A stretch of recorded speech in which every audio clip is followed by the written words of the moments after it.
Yuba-Sutter.live's local government live streams are presented by Plumas Lake Self-Storage in Plumas Lake, where lifelong local residents are helping other residents keep things safe, providing indoor storage units, outdoor RV and vehicle parking, moving supplies, and Penske truck rentals. Details at plumaslakeselfstorage.com.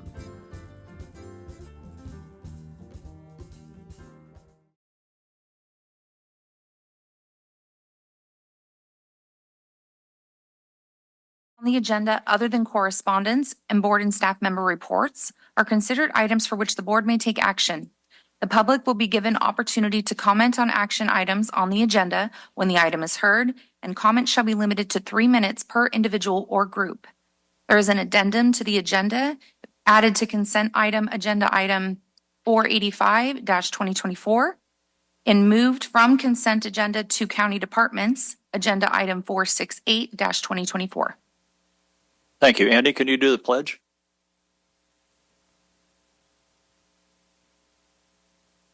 Pledge allegiance to the flag of the United States of America and to the republic for which it stands, one nation, under God, indivisible, with liberty and justice for all.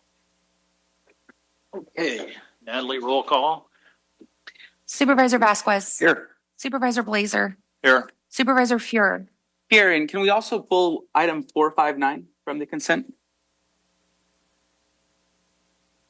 Supervisor Bradford. Here. Supervisor Messick. Here. All here. Okay. Consent agenda. Excuse me. There's my glasses again. All matters. Okay. All matters listed under consent agenda are considered to be action items that are routine and can be enacted in one motion. Do we have any comments from the board? Any comments from the public? Have a motion?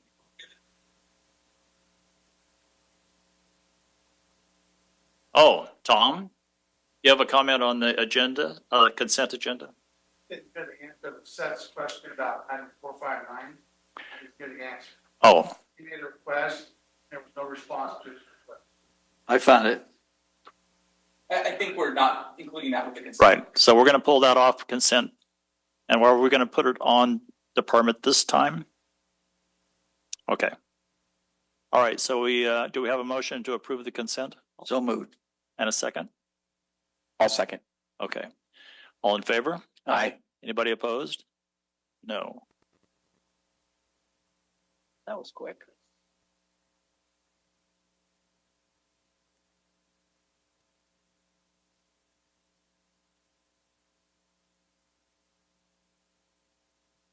So we have a special presentation of 446 from Health and Human Services. And I think we're ready.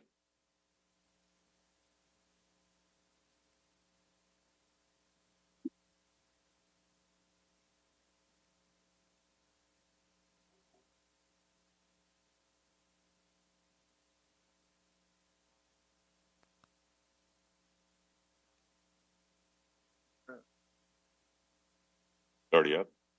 Oh, it's already up. Okay. There it is.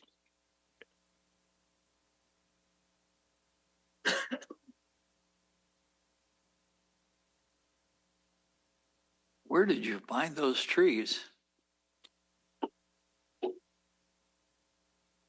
Good backdrop.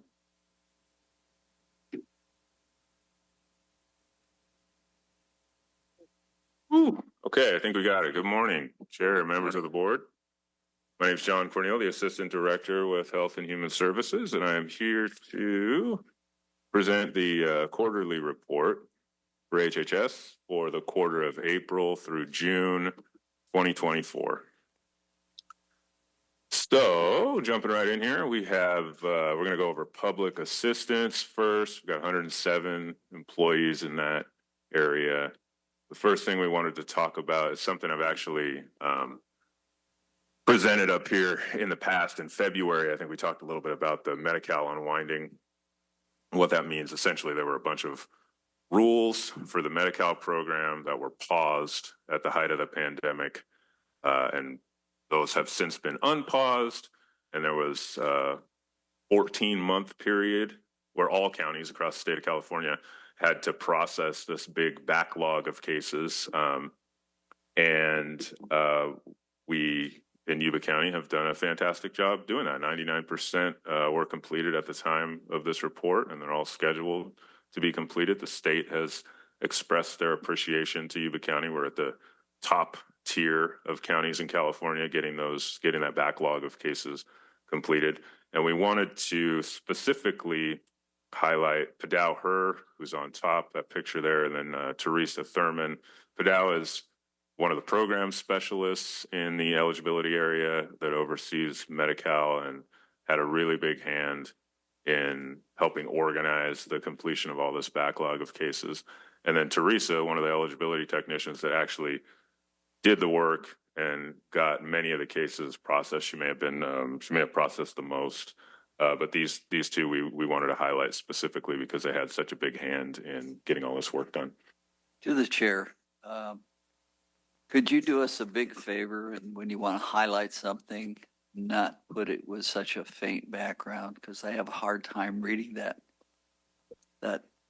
one top paragraph. Oh, definitely. It's just a blur. Okay. So please, I know everybody enjoys doing that on presentations, but it's just very difficult to read. And even as the size of that is, it just blends in. Yeah, we'll definitely take note of that for future presentations. I don't think I can do much about it right now, but I'll try to verbally explain everything as best I can. The next slide here has to do with the CalFresh program. There's a couple of little data points here.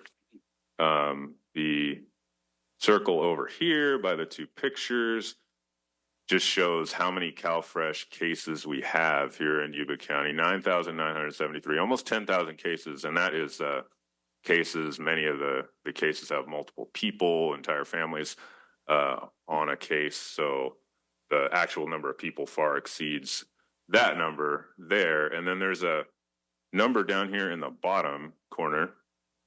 This 96.9% is what we call the program reach index for CalFresh. And that is, there's a methodology that the state uses to estimate the number of people eligible to CalFresh in a county. And I've attended conferences where they've spent entire 45-minute breakout sessions explaining this methodology. So I can't do it justice here, but they basically use a bunch of known data points, so your county population and new registered births and a whole bunch of different things, and come up with an estimate of how many people should be able to receive CalFresh in your county. They compare that to the number of people that we have receiving CalFresh in the county and give us our percentage. And at this point, we in Yuba County have always historically done very well with this measure of the program reach index for CalFresh. And I think at this point, we are in the top 5 counties in California with program reach for CalFresh. So we wanted to highlight that for you all as well. Moving on to social services here, 55 employees in that area. Go to the chair again. Can you pull us the bottom of the screen? You have things covering up other. Yeah. Can you drop that down anyway? What if we go over here? Does that work? I don't care where you go. Just get it off the printed copy that's a lot of the better. presentation. I think there's a way to. That's fine. There's a way to minimize Well, it no, too, but I'm not a Zoom expert. We're a Microsoft shop generally here, so more familiar with Teams. You might be able to drag it off the side of the screen. I'm not sure. Yeah, it's kind of bumping into the. No, I'm seeing it. Okay. You're going to overlay stuff. Mhm. No. Yep, It's right up here. If fine. you need to move right up anything, there. just that looks good. Yeah. let me know. I'm happy to oblige. Let's see. So social services here. There we go. So I presented last year on the same award, the Sarah Duncan Social Worker of the Year Award. And Gene Hobbs of our Yuba County CAPS division won the award.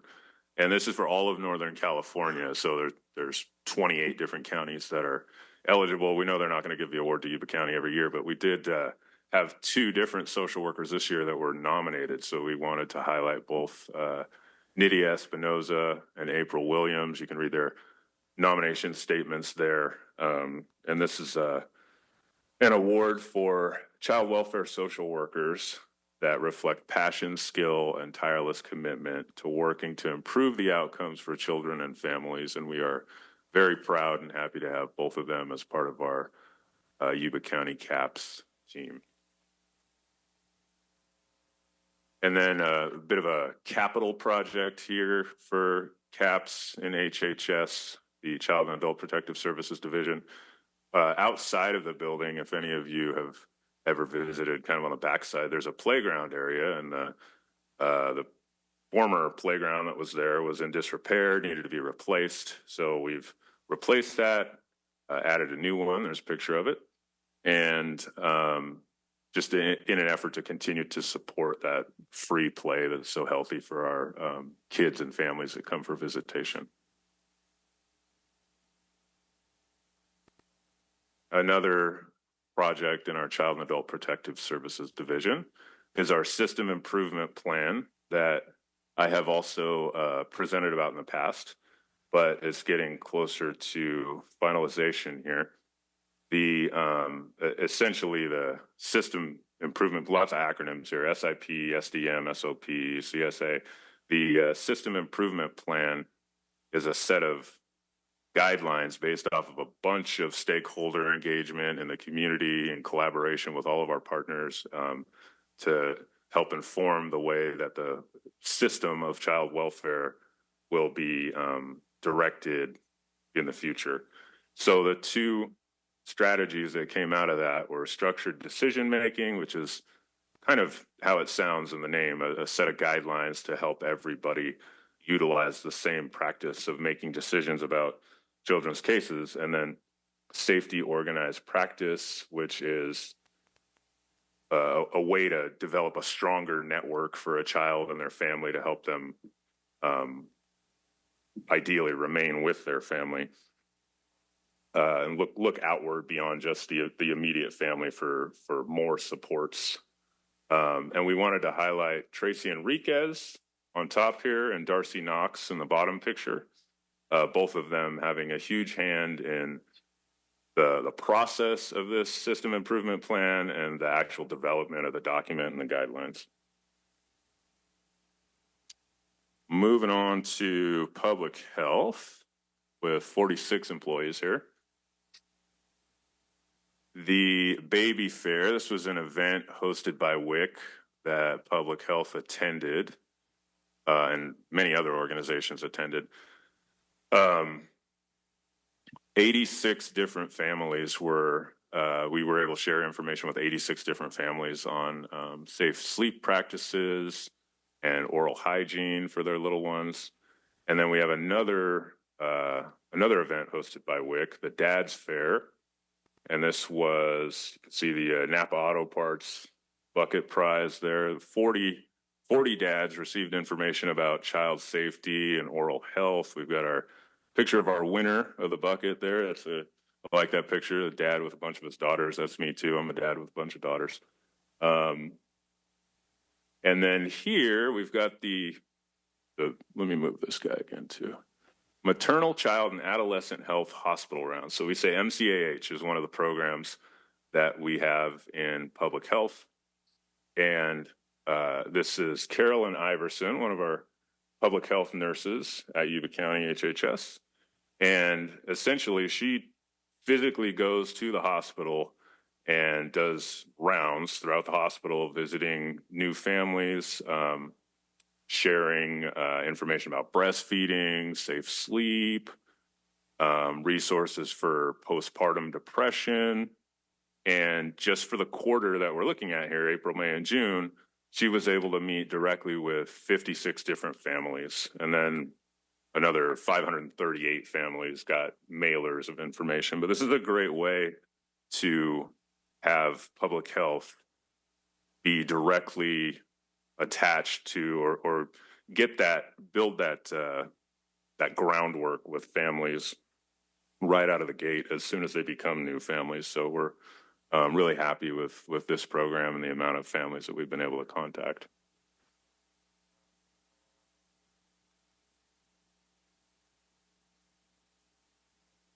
And then we've got, this is a fun picture, our department updates, 51 employees in the administration and finance area. Everybody's wearing their Blue Zone shirts here. One of the events that we wanted to talk about is the tobacco information and education days. And that's been an event for several years. And it's essentially, we have staff that go down to the Capitol in Sacramento, and it's a couple-day event, and they get to meet directly with legislators at the Capitol, talk about tobacco and our mission here at the county. We partnered up with First Five and Blue Zones, and they attended with us. And we get to speak directly with legislators and tell them what they can do to support our mission to help with our tobacco cessation program here in the county and throughout the state of California. So a few of our different staff had some key speaking roles. They did an excellent job, and we're really proud of them. Tony, I got a quick question. Tobacco tax, that helps fund First Five? I believe so. I'm not an expert on First Five funding. So the more we reduce the use of tobacco, the more that affects First Five, I would guess. That makes sense. Yeah, I don't know how much at this point, but it is a factor.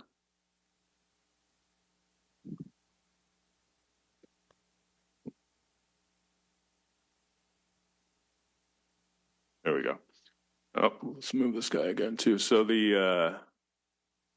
we do a few internal events, morale boosting events, things that involve family members, after hours things, different events at HHS. We don't typically highlight them here to the board. They're just kind of internal things that we do.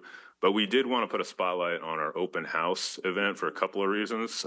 This was held a couple months ago. First of all, it was a really great event. We had a ton of attendees, and it was a big event. It worked out really well. The team that organized it all did a fantastic job. And what we wanted to call out here is essentially the connection with the Blue Zones project. So one of the deliverables in that long checklist of items that Blue Zones has to become a Blue Zone certified workplace is to have events where employees can involve their families and be connected with the work that they do, as well as connecting their families with it. And that's, again, one of those certification checkpoints. So we wanted to call this out, show off.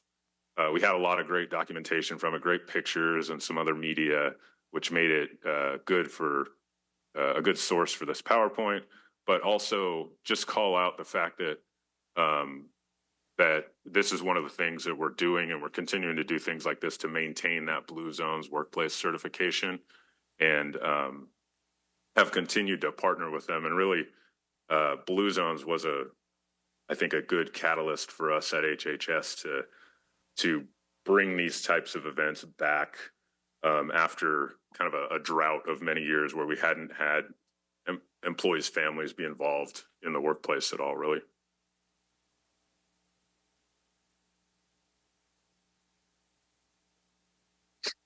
So finally, I would like to wrap up with this slide, and this slide's maybe a little bit of a cheat, but we are going to be meeting again this afternoon with a budget workshop presentation, and this slide doesn't strictly relate to our quarterly report, but it is sort of a preamble for that budget workshop presentation. So In our budget workshop this afternoon, we're going to be forward-looking, talk about the things that we would like to accomplish in this coming year. We're not going to do a lot of reflection, but we wanted to include this slide as some reflection over the past year. Most of the bulleted items on here are items that you saw in our 5 slides last year at our budget workshop presentation, and they're organized under the 3 different strategic plan pillars that we presented on. So these are all things that have been completed. So we talked last year about the things we wanted to complete. Here's the list of things that we have completed over the past year. And some of these are new that we didn't talk about last year. They kind of popped up throughout the year, and we took those opportunities as they came. But most of these are ones that were directly shared with you last year at the budget workshop presentation. So we've done under the social services pillar, we've implemented substance abuse navigators, a contract with Peachtree for behavioral health. We've transitioned to a new managed care provider. You've heard about a lot of these throughout the year. And then the community and behavioral health pillar, we've talked, I know I've presented several times about our partnership with the jail for STD testing. We're also doing that at FQHCs. We've talked about Narcan distribution. We relocated Yuba Works to allow for a behavioral health expansion with Peachtree. And then we've had several service delivery automation projects down at the bottom under that strategic plan pillar. An online vital records application, a policy management system, electronic health records. So I think quite a list, in my opinion. So that is it. The end of our quarterly report. I'm happy to help with any questions that anyone has. Yeah, thank you, Tony. It's nice to see that Blue Zones has an influence in both counties. I see that popping up all the time. So it seems to be a pretty effective program. Any comments from the board? Through the chair. Can we go back to page 1 of your presentation? There's been some Medi-Cal changes, and This one? yeah, the one that I can't read. Medi-Cal unwinding. It caught my eye just for the simple reason I have to be on Medi-Cal. But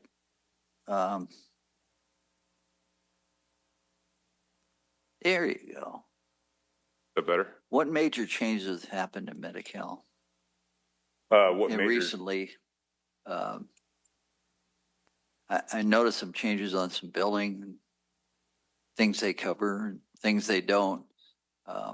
What have you seen about any changes, major changes this year? I think it might be helpful if I ask for the deputy of public assistance to. There we go. Hi.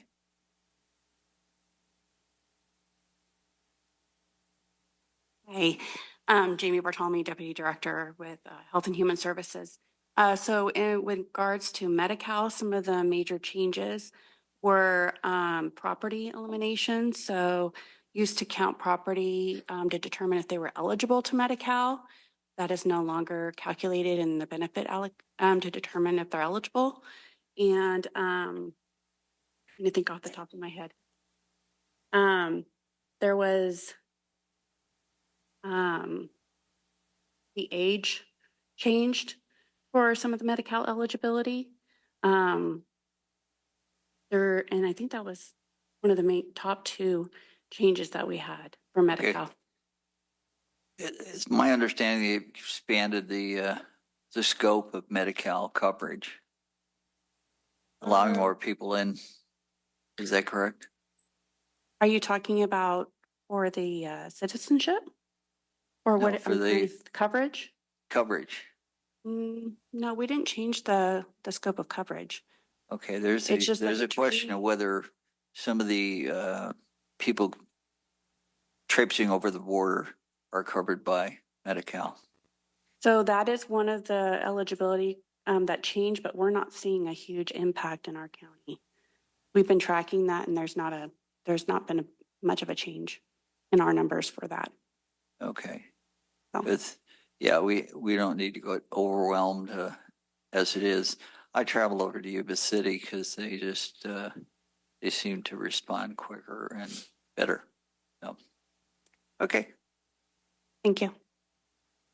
Any other board? Yeah, through the chair, just thank you for the presentation and sharing some of those accomplishments, and congratulations on being in the top 5 on those 2 items, the 96.9% CalFresh program reach. That's really impressive that we have that amount of folks that are eligible in our community taking advantage of that, and then being one of only 5 counties to get all the Medi-Cal backlog cleared up. So thanks, staff, for us. We will do. Yeah, they've done an excellent job. So John, it is John, not Tony. Just don't call me late for dinner, right? You guys look so much alike. I got confused. Okay, no more board comment. Anybody from the public have any comments? Tom McWhorter, Olivehurst. Does the Veteran Service Office fall under Health and Human Services? They do, yes. I saw no mention of them in your presentation. Do we not exist anymore, or did you not provide any services to veterans in Yuba County? No, we definitely did. In fact, the Veterans Services Office is they perform very well in a couple of the key metrics, and they're under the public assistance group, so that very first group. And we don't always, it's tough to hit every single group in every quarterly report, so we didn't talk about any adult protective services stuff or IHSS this time. We didn't talk about, well, many of the programs that are run in different divisions. We didn't talk about anything in the employment division, so there are other divisions that were left off as well. But we can try to include something in the future if the board is interested in that. Sure. I'll make a follow-up comment on that. I think you do a great job because you come quarterly and you bring different aspects every presentation, rather than it would take you forever to hit everything you guys do, right? So I think you're doing a good job of giving us different aspects every quarter. Appreciate it. Thank you. Yeah, it's much appreciated. Anybody else? No? We're going to see you this afternoon. This afternoon. All right. Thank you very much. Thank you. Public communications, Natalie. Any person may speak about any subject of concern, provided it is within the jurisdiction of the Board of Supervisors and is not already on today's agenda. The total amount of time allotted for receiving such public communication shall be limited to a total of 15 minutes, and each individual or group will be limited to no more than 3 minutes. Prior to this time, speakers are requested to fill out a request to speak card and submit it to the clerk of the Board of Supervisors. Please note, no board action can be taken on comments made under this heading. And through the chair, we have 2 requests to speak cards and no hands raised on Zoom. We have no cards? We have 2 requests to speak cards. Oh, okay. The first is Tony Farley.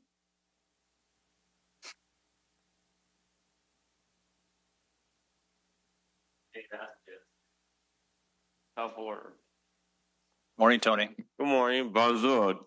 Bonjour. Tony Farley from South Shore County, Southeast City. Thank you for your service, Kevin, the county administrator. Also known as Chief Saxon, Marysville Police Department. Thank you, Janet Bender, the county council. Also, who work in Sacramento. She also knows Daryl Steinberg. Thank you, Don Blaser, chair. Thank you, John Misk. There's another cowboy farmer. Thank you, Gary Bradford, the Sacramento leader, the Cat event, Washington, D.C. to Sacramento. Seth, thank you for diversity guy. And Vasquez, thank you for the community radio of Yuba County Radio and also your reserve deputy and Marine Corps days. Thank you, Rachel, the PIO, replacing Russ, also along me and Kate Gibson. Tom Porter, Air Force guy, work on the bomber and build for space back in the Cold War. Thank you, Tony over there, the karate guy. Thank you, Jennifer, the director of HS. Thank you, the future board member right there. And thank you, Dr. Liu. Thank you for your service. Thank you, Tony. Next is Rob Drown.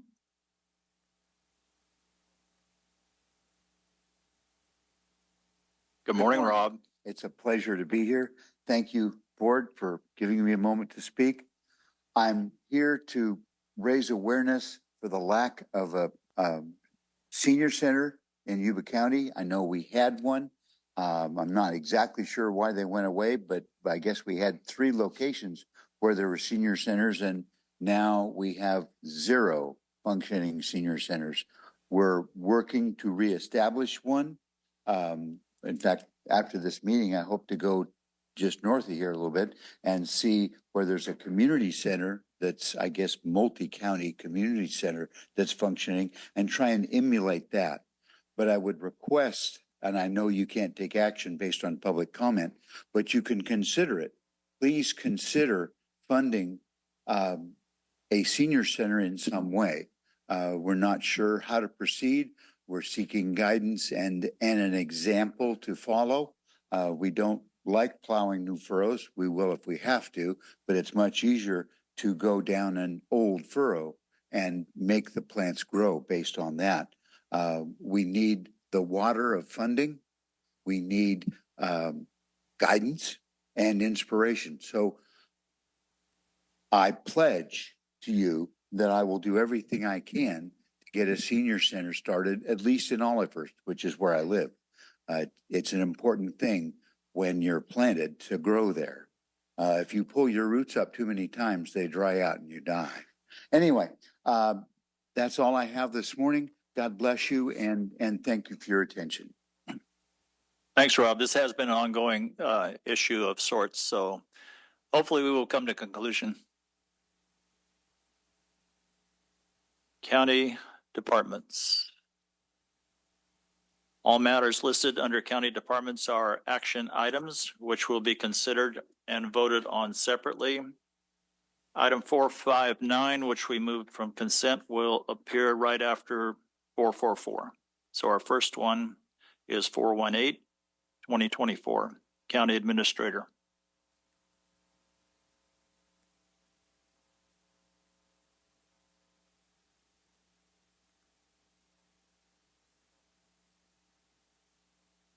Good morning, Chair, members of the board. My name is Emily Bakken. I'm a management analyst with the County Administrator's Office, and it's my pleasure to bring this item to the board for consideration this morning.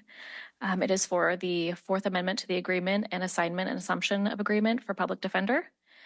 Counties are mandated to provide indigent defense services with the cost for these services paid for by the general fund.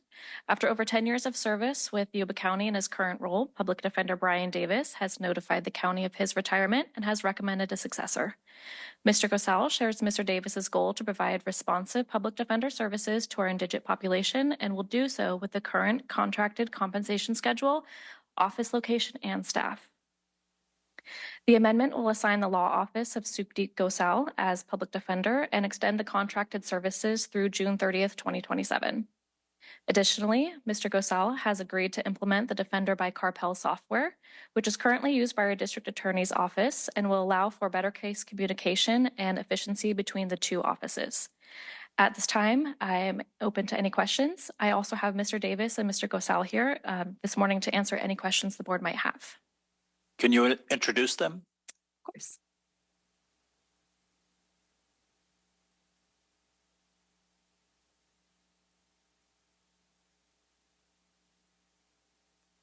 Good morning, board. Ladies and gentlemen, my name is Brian Davis. I am the public defender outgoing.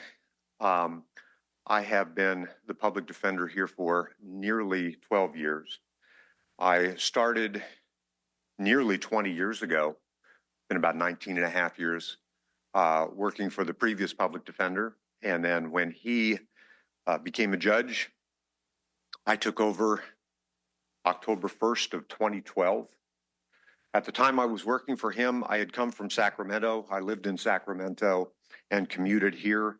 But when I took over as the public defender, I wanted to be a part of this community. I moved here. I live down in Linda in Mr. Vasquez district. I bought a house. I've been a part of this community for the last, as I said, about 12 years. Pardon me. And I'm a very happy member of this community. I wanted to be a member of this community since I had taken over as the public defender, and I wanted to serve this community and be a part of it. I've been happy to be here. I've been proud to be the public defender, but it's time for me to step down. As we all do, I've gotten older, and it's time for me to retire. And with that, I have someone who has worked for me for a number of years, 6 or 7 years for me, Mr. Gasol. He started off working for me pretty much right out of law school. And he started off doing misdemeanors in my office, moved up to doing felonies, has been doing major felonies for a while now.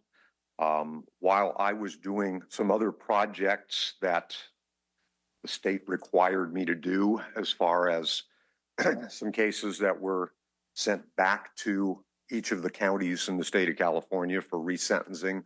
While I was doing these projects, he's been working during some of that time, basically managing the office and taking care of all of the day-to-day cases that we have, and basically has been the supervisor. He's the chief deputy and has been for a while.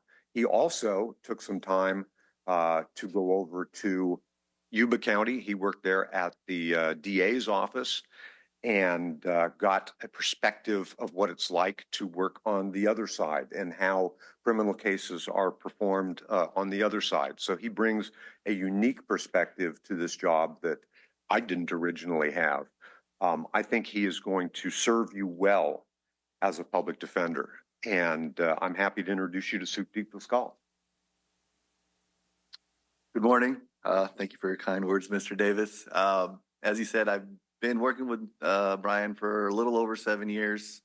For the past year, I did hop over the bridge in Sutter County and worked at the DA's office to get a little different perspective. When Mr. Davis called me up indicating he thinks it's time to retire, I felt honored that he would choose me as a replacement.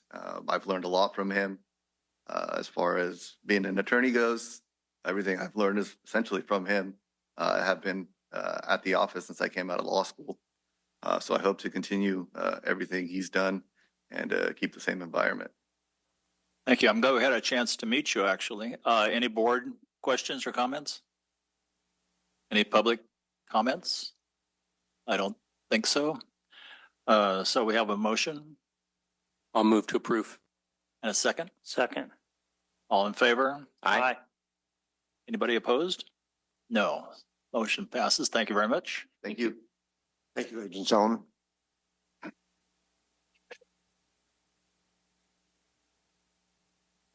Next item is 444, Health and Human Services.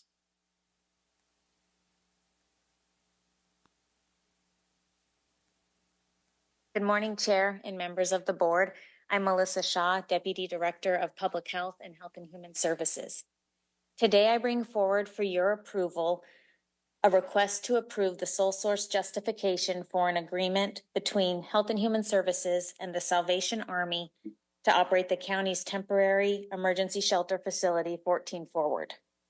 Since the fall of 2019, the Salvation Army has been operating 14 Forward. In addition to operating the facility, the Salvation Army has also been responsible for making small, routine repairs to the shelter. In 2021, the county launched a request for a proposal process, and the Salvation Army was the only interested agency in Yuba County and the Yuba County area to run the day-to-day operations at 14 Forward.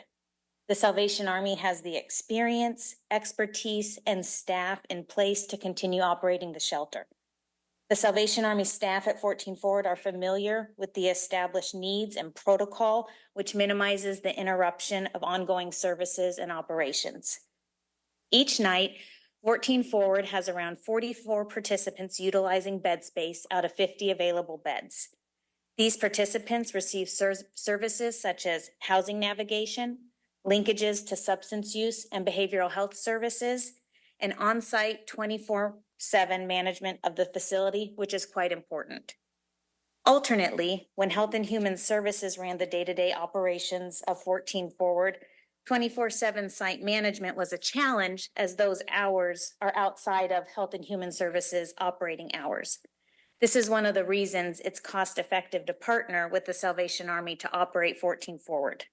Clients receive direct services from on-site case managers who are experienced, knowledgeable, and able to connect them to necessary resources that will assist them in achieving stability and self-sufficiency, while the shelter has an operating presence 24 hours a day, 7 days a week. In fiscal year 23-24, the Salvation Army served 236 participants at 14 Forward. Of those, roughly 107 individuals were identified as experiencing chronic homelessness. This means that these individuals have experienced homelessness for at least 1 year or repeatedly over 3 years, all while experiencing one or more disabling conditions. While case management is provided, the shelter services at 14 Forward are intended to provide a place for individuals to sleep at night, which it's important to note is different from rapid rehousing services. Based on this data, 14 Forward is serving the county's most vulnerable, unsheltered population, and the Salvation Army works to connect these individuals to supportive services to assist them in overcoming barriers towards self-sufficiency. To add additional resources to 14 Forward this year, the Salvation Army contracted with Medi-Cal Managed Care Plans to provide enhanced case management and housing supports for eligible participants. This will further enhance the already existing program at 14 Forward. In conclusion, and on behalf of Health and Human Services, I ask the board to approve the sole source justification request for an agreement between Health and Human Services and the Salvation Army. Major Julius Murphy from the Salvation Army is in attendance today, and we're happy to answer any questions the board may have. I have just a brief clarification. How are they not vetted, but how are they approved to go to 14 Forward? And I know 14 Forward is an important step to move them on to more like a home key program or something else, but how do they get from one step to another step? Most of the participants complete an intake at the Life Building Center in Yuba County, and a team meets and referrals are made from the Life Building Center or coordinated entry to the Salvation Army. Okay. Any board questions, comments? Just a few questions, comments, clarifications. So our program seems to do a lot better than the Sutter County program. As I recall, there's a cost difference where we're much more cost effective. What was the budget prior to Salvation Army taking over and the budget when we were doing it versus now? Do you know what those numbers are? I know what the number is for fiscal year 23-24 and the average cost per participant. So for fiscal year 23-24, the average cost per participant was $1,085. I can get the information about the operating costs when Health and Human Services was operating the day-to-day information. Okay. And so it's about a $250,000 budget that we're doing.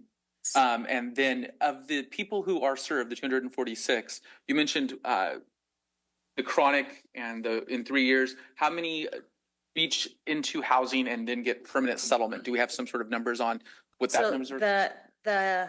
I believe that around 6% exit to permanent housing, which is why it's important to differentiate between permanent shelter services and rapid rehousing. Salvation Army does a really good job at connecting individuals to the behavioral health and mental health services. 6% sounds terrible. And it's because it's the low barrier. There's almost no there's not a lot in the way of requirements for 14 Forward versus other programs, or? And it's also because the Salvation Army or 14 Forward are serving the county's most vulnerable, unsheltered. So there are multiple comorbidities that these individuals are experiencing, which varies. When we say vulnerable, are we saying the most difficult to work with? When challenging to connect to services and engage. Okay, because vulnerable means something different to me. So I want to make sure, so I understand. So we're working with the hardest cases, and that's why the 6% is the number. Okay, thank you so much. Thank you. Do we have any public comment or questions? And a motion? I'll make a motion to approve. And a second. We have a motion and a second. All in favor? Aye. Anybody opposed? No. Thank you very much. Thank you. So we're going to go to 459, which is also Health and Human Services. That's me. Welcome back. Thank you. Good morning again. Today, I bring forward for your approval a resolution to authorize the Health and Human Services Director to accept and execute funds for the CalWorks Housing Support Program administered through the California Department of Social Services. The CalWorks Housing Support Program provides rapid rehousing assistance to CalWorks households who are at risk of homelessness or experiencing homelessness. Rapid rehousing is a best practice designed to help a household quickly exit homelessness, return to housing in the community, or retain their housing that they're at risk of losing. One of the benefits of rapid rehousing is that it uses evidence-based practices to help families remove destabilizing barriers. These services are provided through intensive case management, where families receive housing navigation, housing-related financial assistance, which can support move-in costs, rental back pay, and necessary repairs to make a current home more habitable, such as a window screen, smoke detectors, door locks. Yuba County's housing support program has a high retention rate.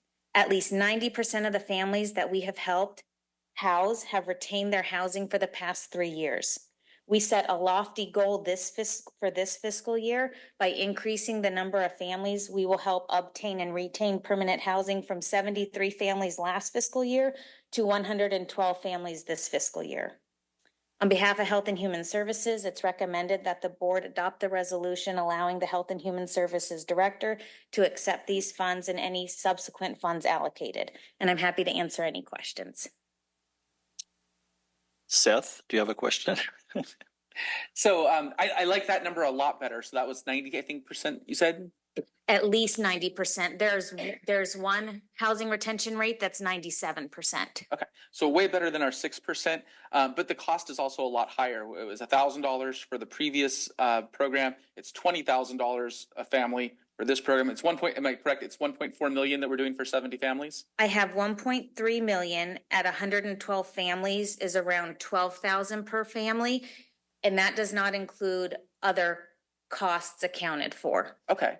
And so I guess I'd want to understand the breakdown of how the money specifically is spent a little better. With 14 Forward, I have a tough shed from Home Depot on a lot. And so I understand what the costs were. We don't provide air conditioning. Mm-hmm. We don't do a lot of stuff.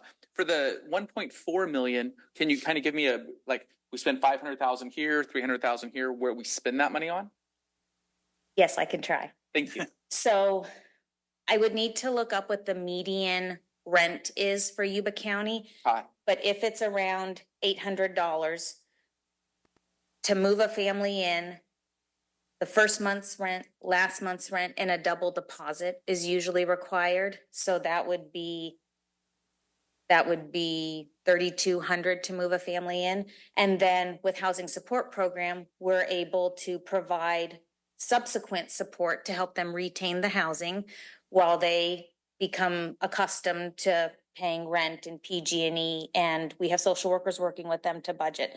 So the 12,000 per family, if we're looking at 3,200 just to move a family in, is pretty reasonable. California Department of Social Services housing support program also allows for housing support monies to be paid for repairs to help make homes habitable or make apartments habitable. And that is one way that we can establish relationships with landlords that like to partner with us to use this program and house these families. So that's where some of the funds go as well. Temporary shelter is also where some of the funds go, and our contract with the Salvation Army for Hope Vista. Okay, so I guess my question is if we're spending $3,000-ish for a family to move in someplace, and then there's $9,000 more that's being spent, these people don't own the homes, so we're paying for the landlord to improve his house for them to be able to live in it. Is that what I'm hearing? Or if they sometimes the homes that these families move into are a stepping stone. So when they exit, because of the relationship we've established with the landlord, we're able to move another family in. Okay. We also have some apartment managers whose apartments are not habitable, and we're able to help pay for those repairs and then move one of our families into a vacant unit. But I guess my question is that the apartment managers whose unit isn't habitable, wouldn't that be the responsibility of the apartment complex owner? It is. Though California Department of Social Services allows for this funding to help the counties establish these relationships to house the families. Sure. So I guess then going back to our previous example where 14 Forward's being run by Julius, he's doing it at $1,000 a pop. We're spending $12,000 a pop. Is it possible that contracting this out would make it more efficient or effective? That's something that we can look into. Because it just 12,000 to 1,000, obviously it's apples and oranges, so it's not exactly the same, but we seem to have a $9,000 overhead in addition to the 3,000, where it's either for us to provide a service or it is to fix up someone else's property. I can also follow up with the figures with our agreements subtracted from the allocation. We have contracted with the Salvation Army to operate Hope Vista. And I know that 90% of the families who enter Hope Vista exit to permanent housing. Okay. All right. Thank you. That was very informative. Thank you. Thank you. Any other questions? Anybody from the public? There he is. Hello, Tom. Good morning, board. Good morning, ma'am. Good morning. As Seth was asking, so if I may correct also, that was 20,000 per person, correct? No. Or 12? Okay, initially, if I'm not mistaken, the video will show you stated 20, and then Seth smoothly went into 12. I don't know why the difference, but in any case, so you're stating that the public is paying the landlord or the owner of the property to make their place habitable. In other words, at this point, the property is not meeting the standards in which I could move in and live. It would not have a certificate of occupancy, and it needs some repairs to get it up to that level. Is that correct? I don't think that is the intent. I think that I'm not asking the intent.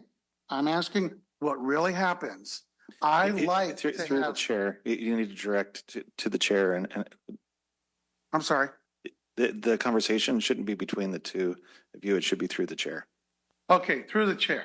Okay. My apologies for committing such an offense.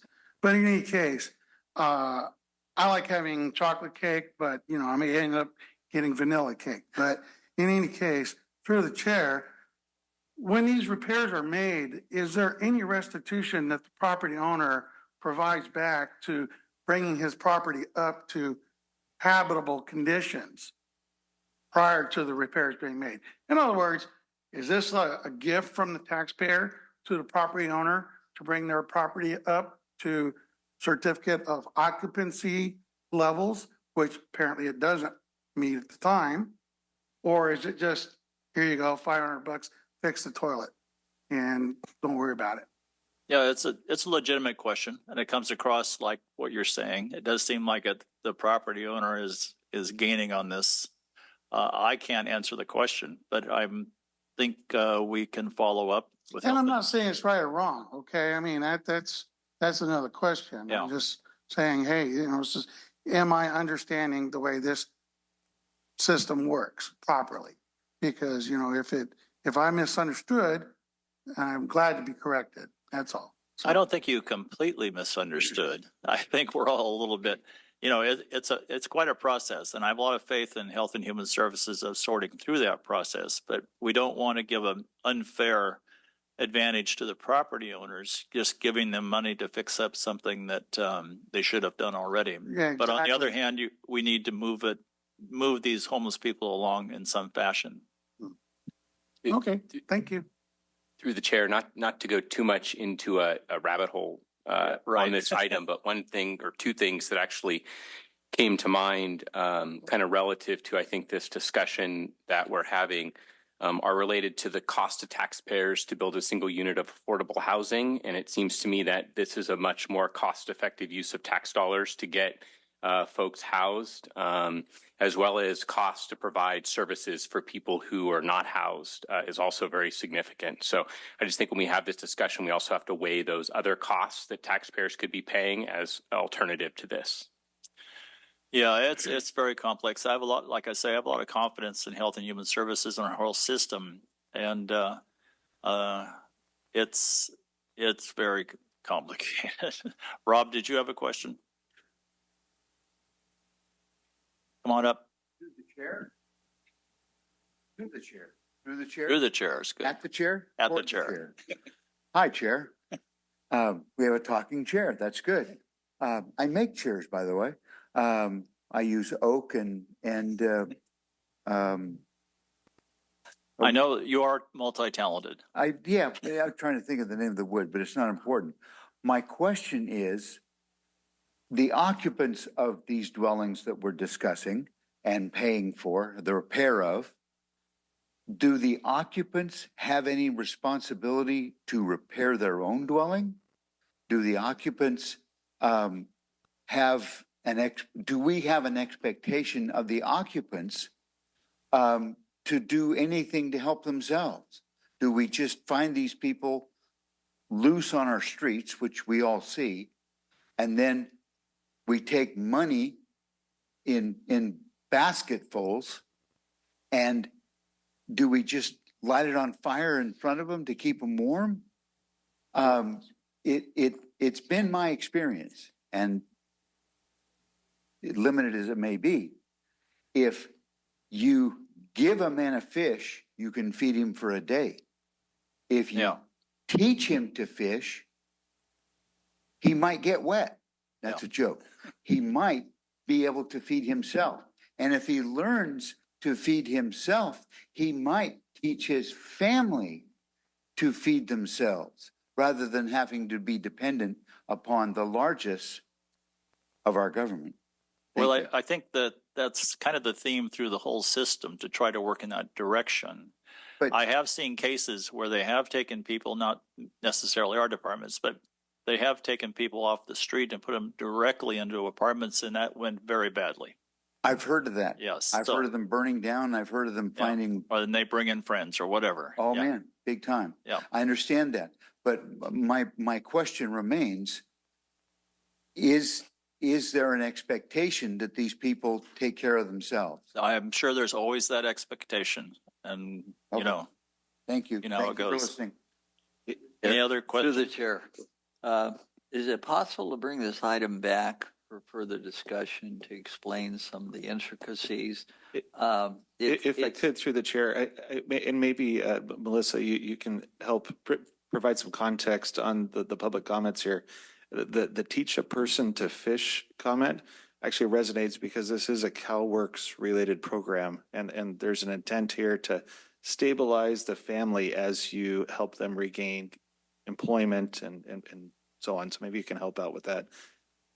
The Housing Support Unit has social workers who provide intensive case management to the families participating in the Housing Support Program. In addition to that, there are classes at the Life Building Center that the families attend, and at Health and Human Services in Yuba Works. There are housing support classes that the participants and families attend to help set them up to not only obtain their housing, but to retain their housing.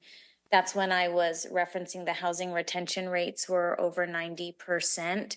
The families that the housing support program are assisting in obtaining housing are having really good housing retention rates.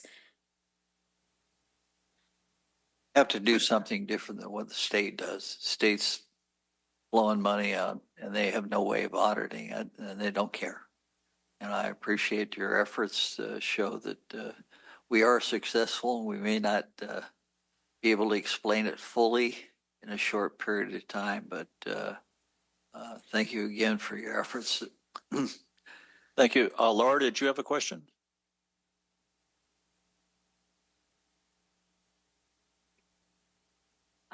I'm looking at the agenda, and I'm not finding what she's talking about this time. I had the first one she spoke. Well, we moved it, it was on consent and we moved it over to a department to have a better discussion.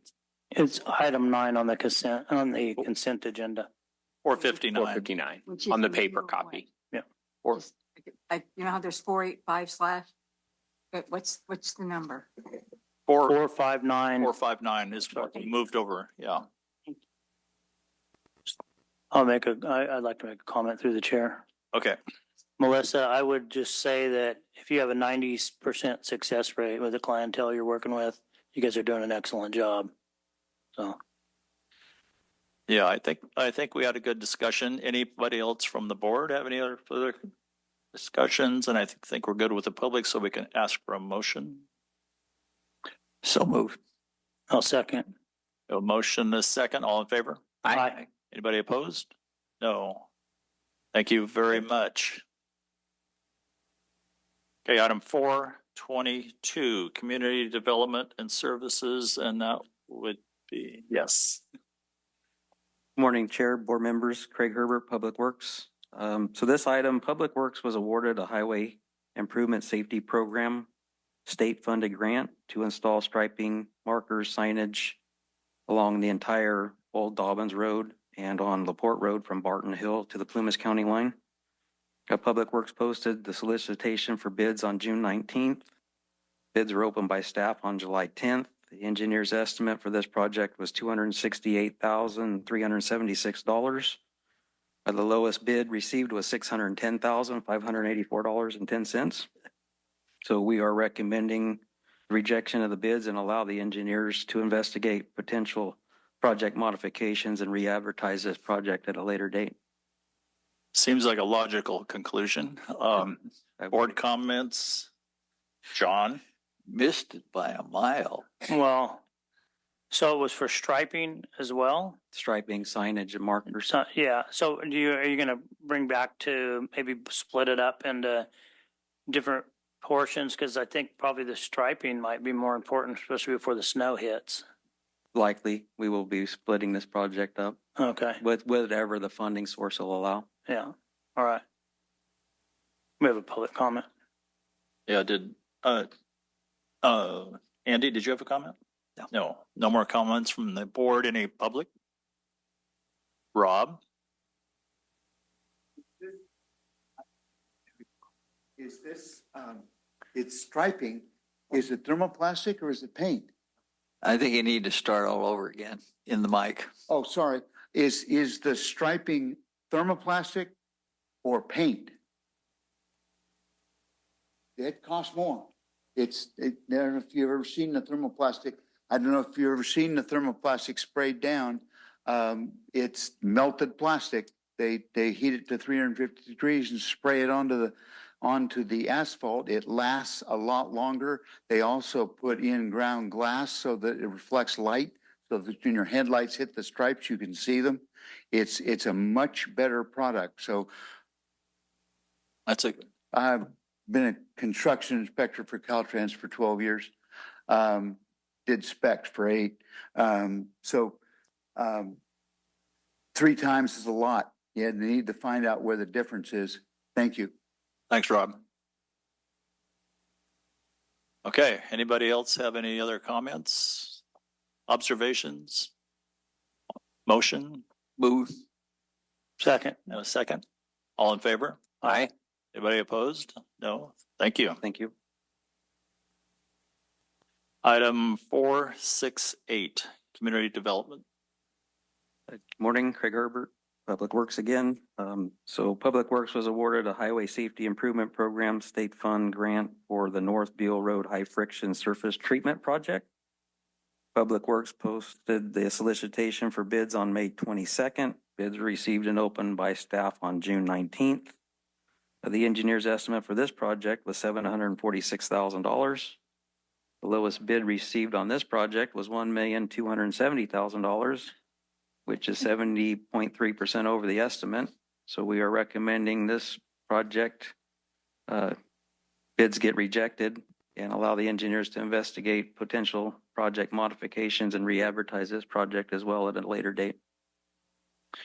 Board comments? So moved. Second. Any public comment? No. We have a motion and we have a second. All in favor? Aye. Anybody opposed? No. Okay, Thank you. Craig, thank you. I think that's it on county departments. We have a item of public interest. This would be the treasurer, tax collector. Jolie.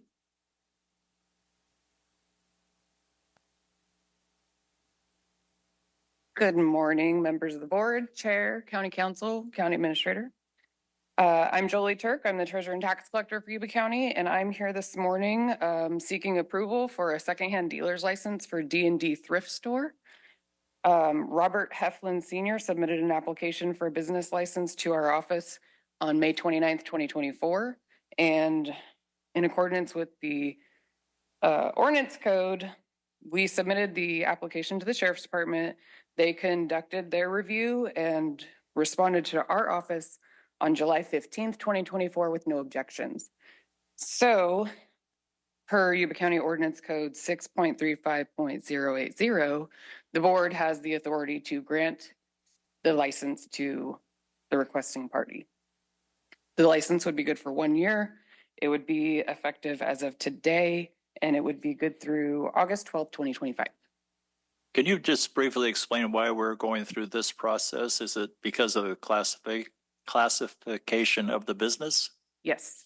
So this particular business license type requires board approval for the issuance of the license. And I assume we got probably a number of classifications that have to go through that process. Very few require the actual board approval. Most of them are done outside of you guys. So some of them require environmental health approval. Some of them require building, planning. Several of them require sheriff's department, but this particular title requires board approval. All right. Okay. Any board questions? Through the chair, as the supervisor for that area, I move to approve this. Good use of that office. Any public comments? Tom?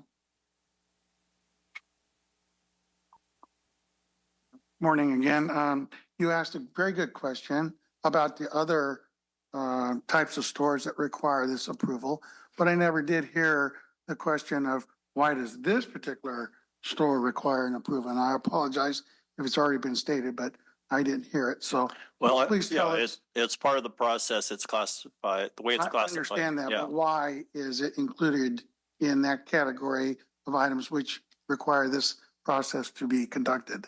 Well, I'm sure that goes back a ways and they've fallen into that. Why, I can't tell you, but it's a very good question. It's a logical question. Right, but it is question and it's unanswered, so maybe we could follow up later.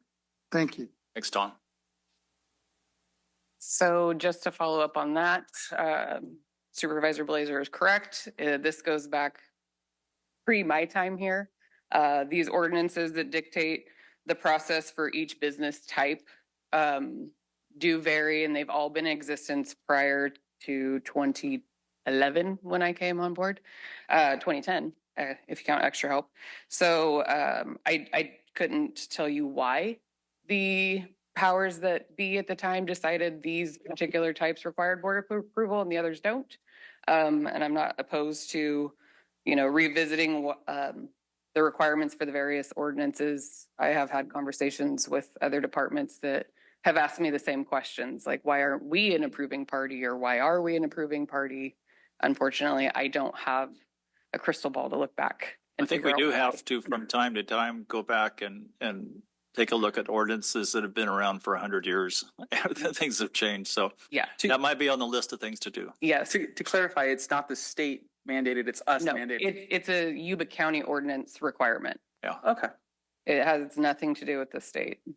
So through the chair, maybe we could look into changing some of those things to streamline this, because the guy had the application in for how long now?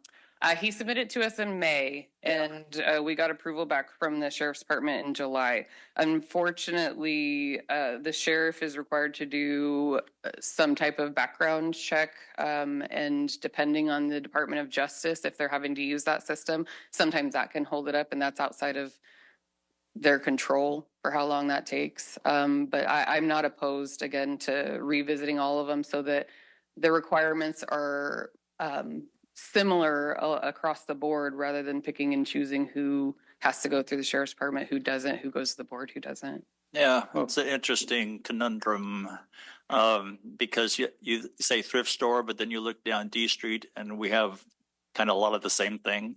Yes, and the ordinances that Marysville follows for their business license process is much different than ours, and I Yeah. get those comments a lot because we have very few business license requirements in the unincorporated area of Yuba County.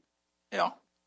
Okay, I think we did have a motion and a second, and I think we're done with comments except for Gary. There's one more public comment. Hold on 1 second. Okay, one more public comment. Rob?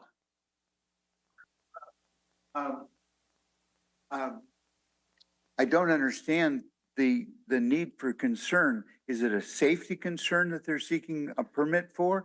Or what's the basis for concern? It's a thrift store, as I Right. understand it. Well, And- we kind of talked about that a little bit, that there's a need to go back and see why these ordinances are on the books. Some are maybe 100 years old.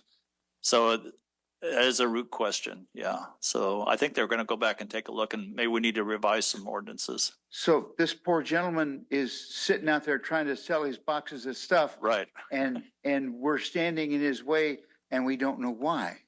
Yeah, it's an old ordinance and it's on the books and we have to go through the process, but I think we can change it. I think we found a rabbit hole, Dawn. Yes, the white rabbit. All right. There Call the was question. one more. Oh, come on up. The horse is dead. Good morning, board and staff. I'm Robert Anthony Heflin Sr., requesting a license for D&D Thrift. Prior over the years of my upcoming, I've had businesses in Stanislaus County and different counties. I've never was required a full lifetime background check, which, thank you, Lord, I was approved. But to my knowledge, I didn't know I had to go through this. I just went to before the State Board of Equalizations to get a resale number, and I would also go to business license and obtain a license all within the same day. But so it's been several days that I've been waiting, and I would like to seek approval. Thank you. Thanks. I don't think I've lost track, but I believe we have a motion and a second. And Gary, did you have a question? I'm not sure. Did we have a second? No, I'll second it. Okay. Oh, now we do. Are we all good? Yeah. All in favor? Aye. Anybody opposed? No. Thank you, Jolie. I'm sure you'll straighten it out. Thank you. Correspondence. Did we have any correspondence? Through the chair, yes, we received one item of correspondence, agenda item 448-2024. We received the notice from the State of California Wildlife Conservation Board regarding the acquisition of fee title of wildlife habitat located in Yuba County, known as Doherty Hill Wildlife Area Expansion Number 17. Thank you. Board and staff members' reports. Andy, do you want to start? Sure. Last week on August 9th, I went to the area forum on aging, and it shows why it's nice for the supervisors and other people to get involved with this. We had a rearrangement of funds to one of the counties, Sierra counties, and it went up from by a number of six times what it was getting because of bureaucracy. And we got to watch these things. It happens often, but it was interesting to see how they were explaining it. And again, it's nice to be able to go to some of these committees and see what they're doing. Thank you very much. That's it. Lots of businesses opening. We have a thrift shop coming in, it sounds like. Clockwork Games. Plumas having a ribbon cutting, I think, next week. We had a ribbon cutting for Antonio's yesterday. So it is great to see business growth in Yuba County. And of course, it's great to see that all of Hearst represents. I don't know if it's something about my constituents or their advocate, but it's fantastic to see you guys here.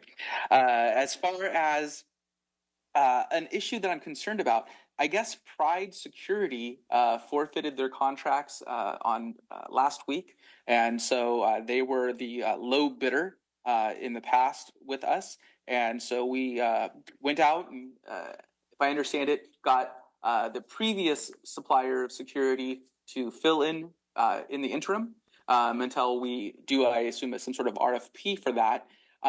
But those contracts, because he lowballed and then was not able to provide the services at the price that he bid, which is why he went out of business, is going to be a bit of a problem for us to fill in. So what are we doing to bring that to a reasonable business par as opposed to losing those services?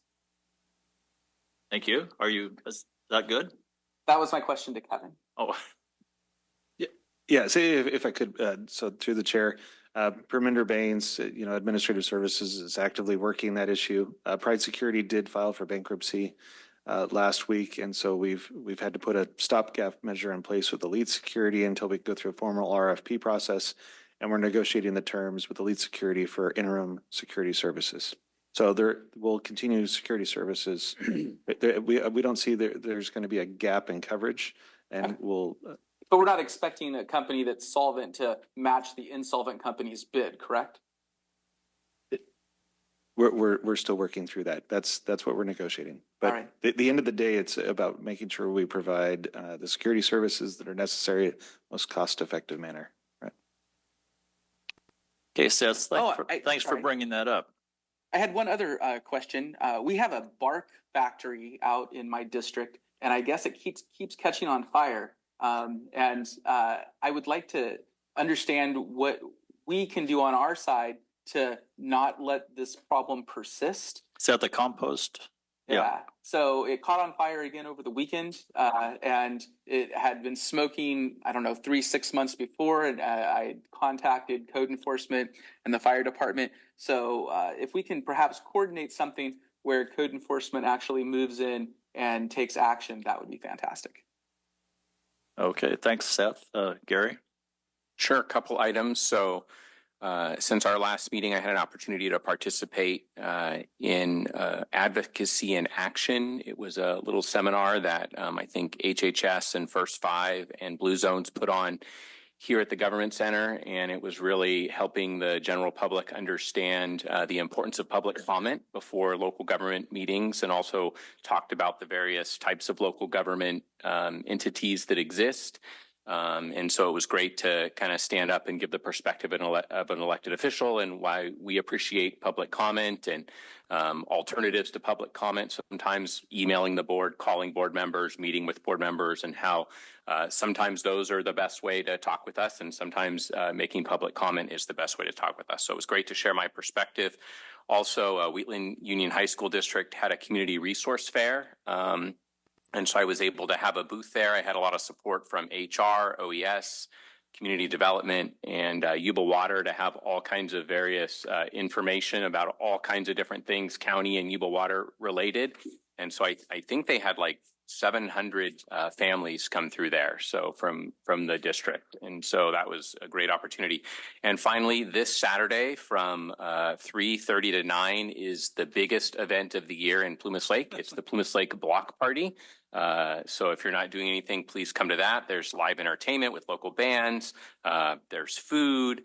There's a beer garden. I'm going to be pouring beer at the beer garden. So that's really exciting. And we'll have your leader host. It's a host. Well, it's a fundraiser. So, but if you come and buy tickets to consume alcoholic beverages, then yes, I will pour them for you if you are of age. And so anyway, come and have a great time, and then not to steal too much of John's thunder, but I'm looking forward then to going to the mountain fair the next day and walking in his 5K that he has. So, and hopefully, I'm used to walking in the flat area of the county, so hopefully I won't die. I need a clarification, Gary, on what you're wearing. Is lederhosen the right word? No, that will be at the Oktoberfest. Oh, the Oktoberfest. Which will be coming up. Okay. Potentially on October 7th, I think. And then, yes, I may have my lederhosen on, but for this, I'll just have a Rotary t-shirt. So. Okay. John. All right, Mountain Fair, Mountain Fair, Mountain Fair. So this is our big weekend in Brownsville. Saturday, the Mountain Fair is from 10 to 8. They have logging demonstrations, competitions, and more importantly, a rib cook-off. And the contestants in the rib cook-off are the California Highway Patrol, Yuba County Sheriff's deputies, the Yuba County Sheriff's Jail people, Office of Emergency Services, and me. So I need you all to come vote for me, okay? Because I don't know who the judges are, but I entered it last year because the Forest Service backed out at the last minute. I'm not a cook. I did pretty well, but I was on my own, and these guys show up in teams and they show up in force. I mean, Sarah Baggett's already posting pictures of a fancy barbecue, and I'm just a little guy, so I need all the support I can get. If you could come up Saturday to the rib cook-off and enjoy the Mountain Fair. Sunday, the Mountain Fair is from 10 to 5, but at 9 a.m., we're having a 5K. Part of it's flat around the airport, part of it's hilly through the forest. It's a really nice trail. It's not up and back. It's going to be a full loop, so you get to see nice scenery all the time. Come up for that and support, and I'll be running in it. Well, kind of slowly, fast walking maybe. But I'm going to do the loop. Something else I was going to say about that Mountain Fair. I don't know. Really come up and support Brownsville. Oh, I know what I was going to say. Sunday is baking. Sunday's also a baking contest. They have quite a few entries. I don't know who the judges are for that either. I don't know. The judging on the rib cook-off, I think they're going to have regular judges and then a People's Choice Award.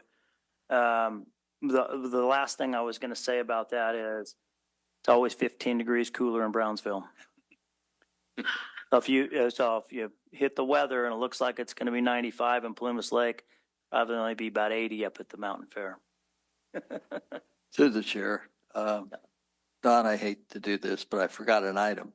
I would like us to review our MOUs with Sutter County and bit by bit, but especially the veterans MOU, and so that we have in there an audit of what's being spent in which county. I don't think we're getting. I think that's part of a process that we're Okay, into. so, but I'd like to make that request. You want it? Thank you. Am I up? Is No. No. Okay. Council. Nothing for me. Thank you. Now you're up. All right.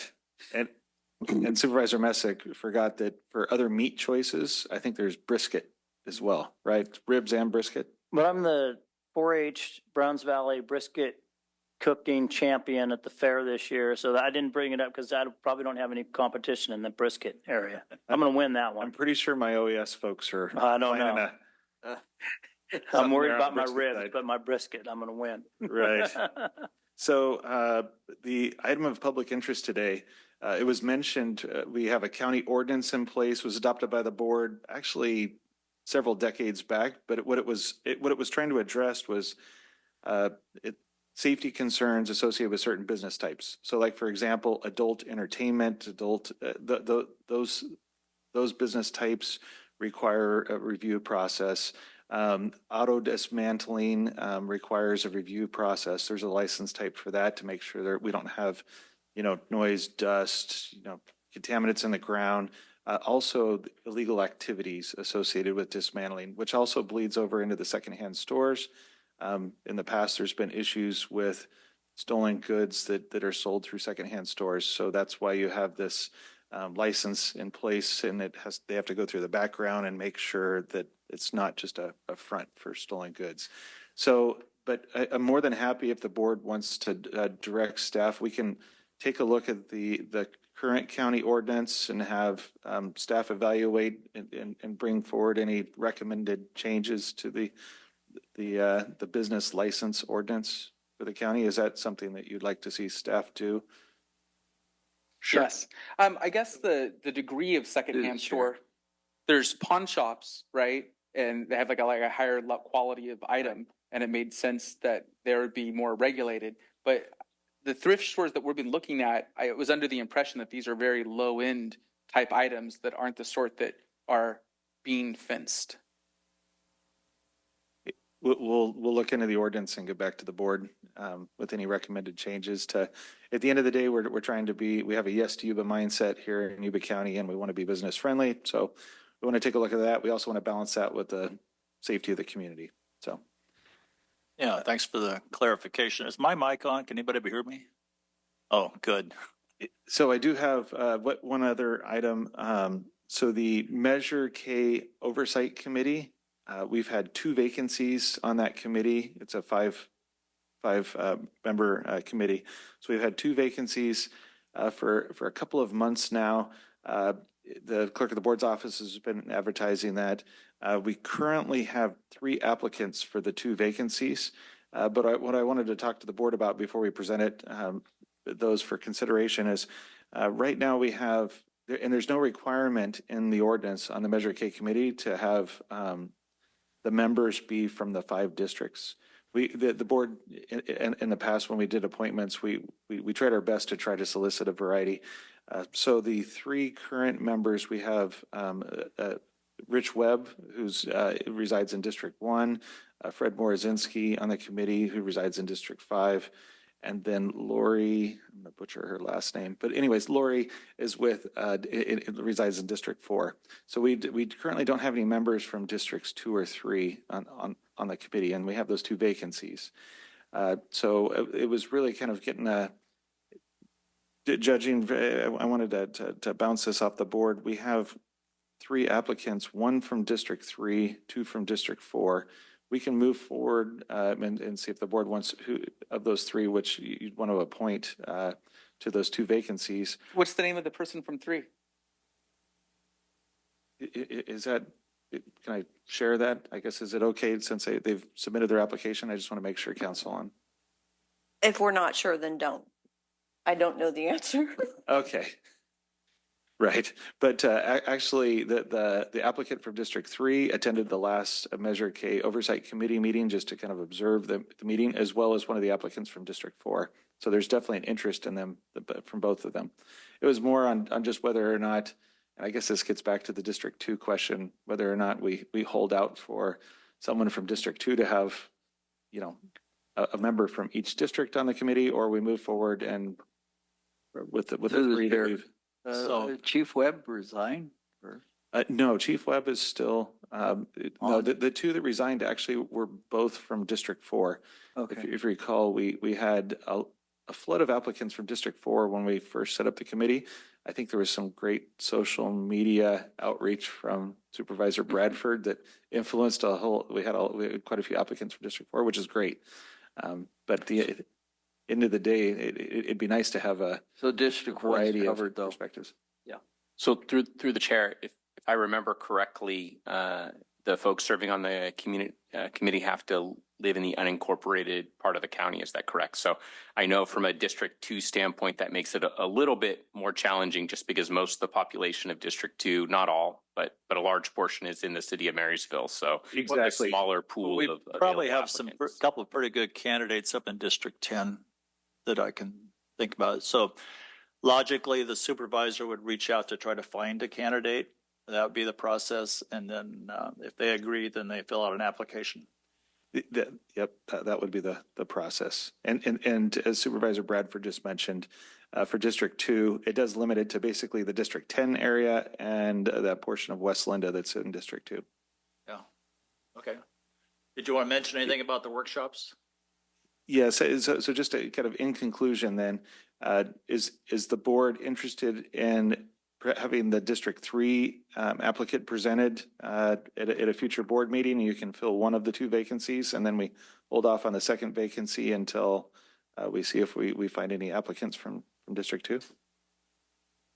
So you say you have one from 3? Yes, we have an applicant from District 3. So then you're technically maybe short 1? Yes, exactly. We have 2 vacancies. We can fill one of the vacancies now and then kind of hold out to see if there's any other applicants from District 2. So I think we ought to probably get them on as quick as possible, the 3rd, but let's give him a timeline for finding somebody for District 2. Yeah, say 3 or 4 weeks, 30 days, less than 30 days, something like that.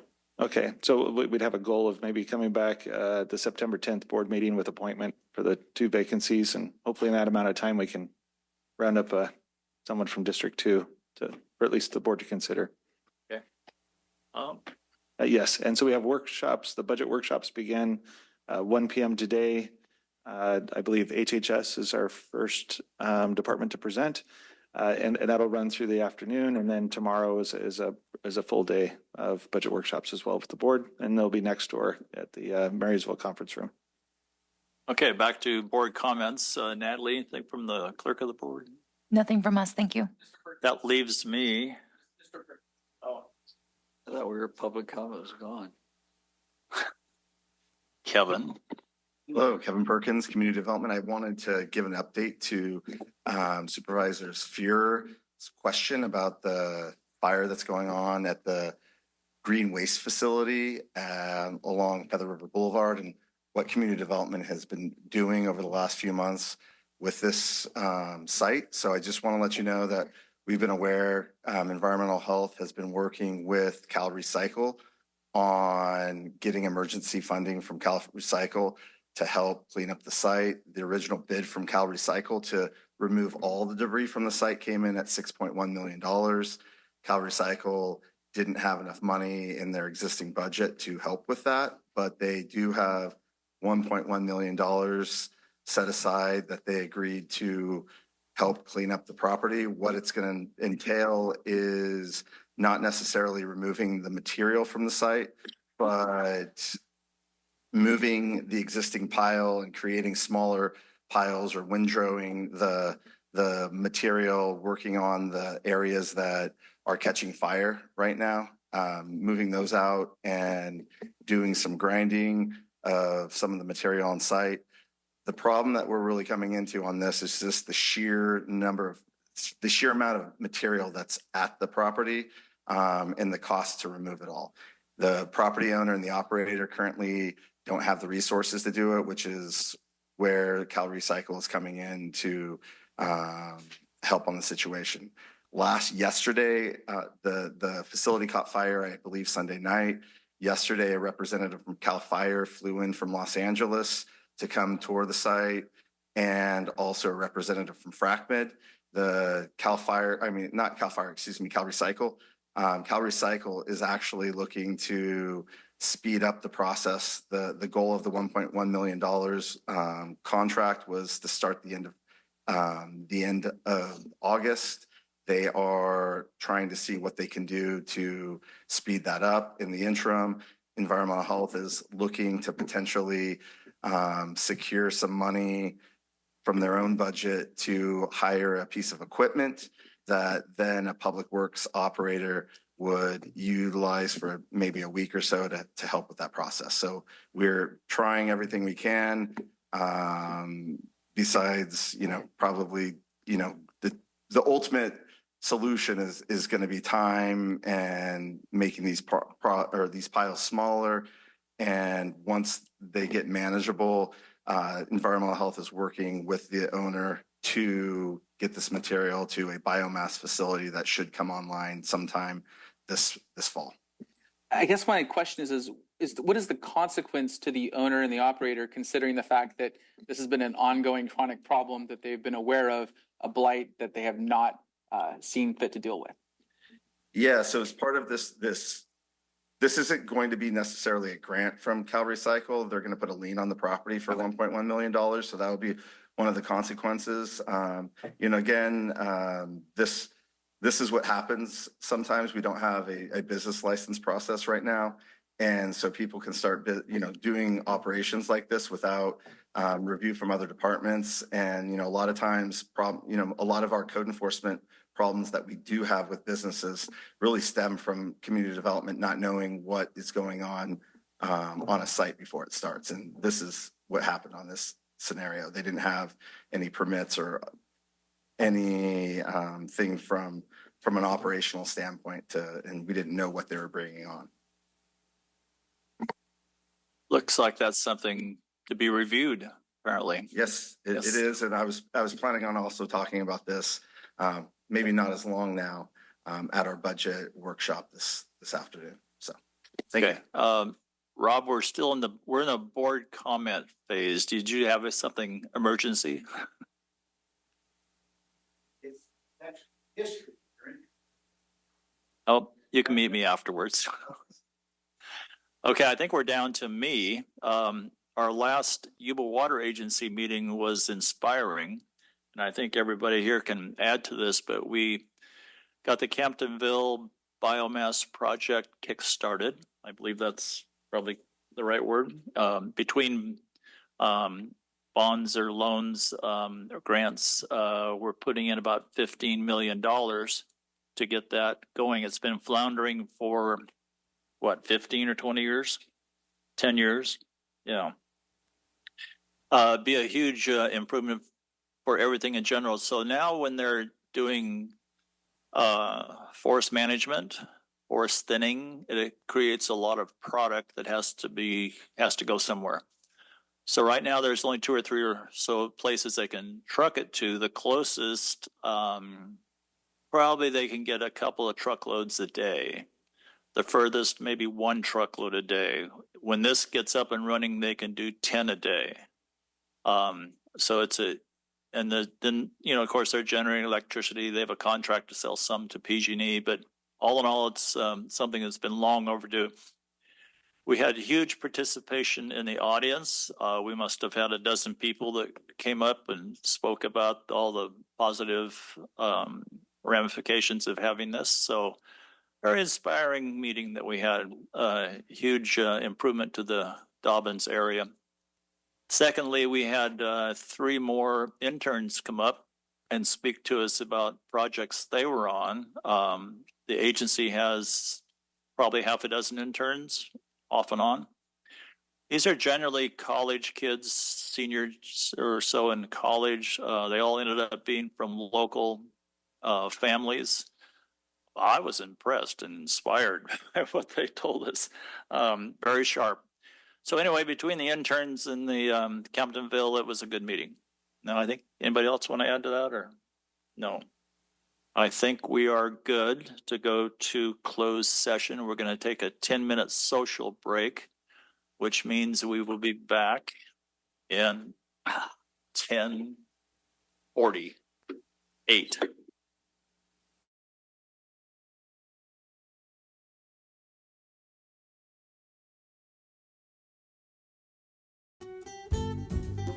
Yuba-Sutter.live's local government live streams are presented by Plumas Lake Self-Storage in Plumas Lake, where lifelong local residents are helping other residents keep things safe, providing indoor storage units, outdoor RV and vehicle parking, moving supplies, and Penske truck rentals. Details at plumaslakeselfstorage.com.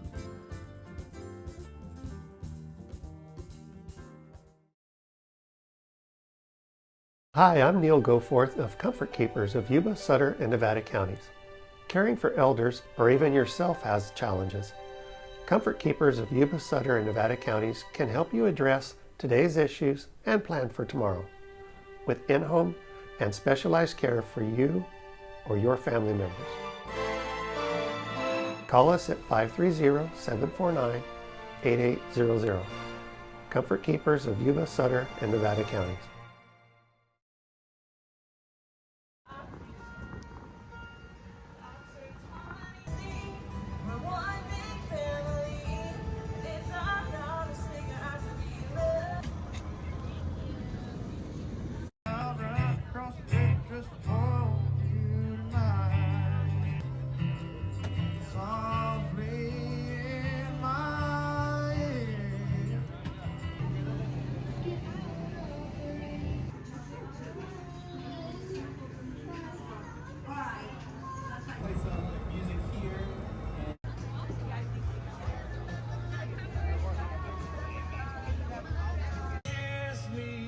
Smile for me. Yes, I heard this.